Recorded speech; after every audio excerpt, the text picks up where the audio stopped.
आज बहुत खुशी का दिन है। आज पहली फ्लाइट ऑपरेशनल सिविल फ्लाइट यहाँ नोएडा इंटरनेशनल एयरपोर्ट से शुरू होने वाली है और इसमें खासियत एक ये भी है कि यहाँ किसान जिन्होंने योगदान दिया इस एयरपोर्ट के लिए, वो सब यहाँ की पहली उड़ान में जाएंगे, लखनऊ जाएंगे और आदरणीय मुख्यमंत्री योगी आदित्यनाथ जी से एक स्पेशल संवाद भी उनका वहाँ पे कार्यक्रम भी रखा हुआ है। तो ये बहुत ही ऐतिहासिक दिन है हम सब के लिए, क्योंकि ये प्रोजेक्ट काफी टाइम से सबका उत्साह था कि कब शुरू होने वाला है, तो आज वो दिन आ गया है।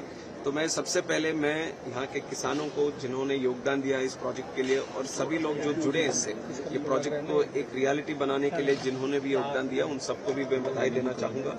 और खास करके आप नोएडा की बात करेंगे, यहाँ के इंटरनेशनल एयरपोर्ट की बात करेंगे, तो ये था एक vision of our prime minister था।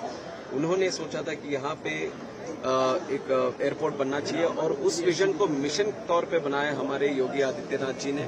और उनके साथ भी यहाँ के नेता भी जुड़े, यहाँ के लोग भी जुड़े। हमारे साथ हैं धीरेन्द्र सिंह जी, यहाँ के एमएलए, जो बहुत ही पैशनेटली इस प्रोजेक्ट के साथ जुड़े और लोगों को, किसानों को कन्विंस किया कि जिस तरह से यहाँ पे एयरपोर्ट आने वाला है उसके बेनिफिट यहाँ के किसानों को, खास करके यहाँ के युवाओं को मिलेगा। और ये एग्जाम्पल आप हर जगह देखिए, जहाँ पे भी एयरपोर्ट बना है, हजारों वहाँ पे रोजगार के अवसर भी बने, संभावनाएं बढ़े, जिसका लाभ वहाँ के लोगों को उठाने के लिए मिला। और ये नोएडा इंटरनेशनल एयरपोर्ट एक दूसरा एयरपोर्ट का नंबर नहीं है कि हम ऐड कर देंगे दूसरा एयरपोर्ट है। ये एक हब बनने वाला है। ये डोमेस्टिक इंटरनेशनल ऑपरेशंस के लिए हब बनेगा और खास तौर पे यहाँ एरोट्रोपोलिस का मॉडल हमने इस्तेमाल किया। आप देखेंगे तो एशिया का ही सबसे बड़े एयरपोर्ट्स में से एक हमारे ये जेवर एयरपोर्ट होने वाला है। तो आगे जाते हुए बहुत ही संभावना यहाँ पे है। नेटवर्क बढ़ेगा, यहाँ पे इंडस्ट्री बढ़ेगी, मैन्युफैक्चरिंग हो, हॉस्पिटैलिटी हो, एग्रीकल्चर हो, कार्गो हो, ऐसे मल्टीपल सेक्टर्स हैं जो डिपेंडेंट रहेंगे ये नोएडा इंटरनेशनल एयरपोर्ट पर। तो उसी प्लान के साथ जो मास्टर प्लान भी है इसके, जो शुरुआत में हम 1.2 करोड़ पैसेंजर्स के साथ शुरू करेंगे और इसका टर्मिनल का भी एक्सपेंशन बाद में होगा जैसे ही सैचुरेट होगा। तो अल्टीमेटली फेज 4 तक इसको 7 करोड़ पैसेंजर्स पर ईयर तक इसका कैपेसिटी को हमें बढ़ाना है। एमआरओ नेटवर्क, आदरणीय प्रधानमंत्री जी के हाथ में ही एक एमआरओ का भी शिलान्यास भी हमने किया था। ऐसे बहुत सारे एक्टिविटीज यहाँ से शुरू होंगे। तो ये जो दिन था, ये बहुत ही इंतजार के बाद यहाँ तक आए, बट अब मुझे लगता है कि यहाँ से जो तेज गति से अभी जाएंगे, कोई इंतजार करने की जरूरत नहीं है।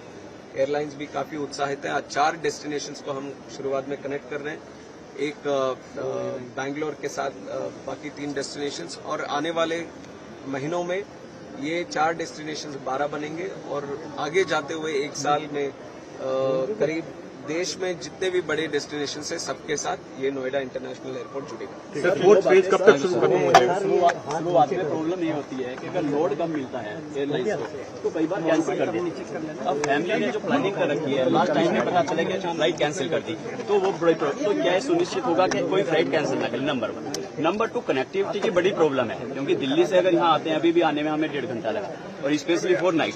तो रात के समय क्या कुछ ऐसा कनेक्टिविटी करेंगे? तो 2 चीजें हैं। एक, ये एयरपोर्ट वैसे तो एनसीआर के लिए, दिल्ली के लिए तो है ही, बट हमें ये भी देखना पड़ेगा कि ये नोएडा इंटरनेशनल एयरपोर्ट का कैचमेंट एरिया दिल्ली से भी बढ़कर है। काफी सारे शहर हैं वेस्टर्न उत्तर प्रदेश जिसके लिए ये नोएडा इंटरनेशनल एयरपोर्ट एक बेस बनेगा। और इसका नेटवर्क, क्योंकि इसके साथ बहुत ही अच्छी एक्सप्रेसवे नेटवर्क है, तो खास करके इसका पोटेंशियल हमारा आगरा तक भी पहुंचता है। जब यहाँ से इंटरनेशनल एयरपोर्ट्स की इंटरनेशनल ऑपरेशंस भी शुरुआत होंगी तो करोड़ों लोगों के लिए एयरपोर्ट की होगी। तो इसके लिए जो भी अलग से भी रोड कनेक्टिविटी या रेल कनेक्टिविटी की हो, तो state government of Uttar Pradesh ने भी बहुत अच्छी प्लानिंग करी है कि इस एयरपोर्ट को काफी सारे जगहों से, शहरों से इसको जुड़े, तो वो लगातार वो कोशिश चलता रहेगा।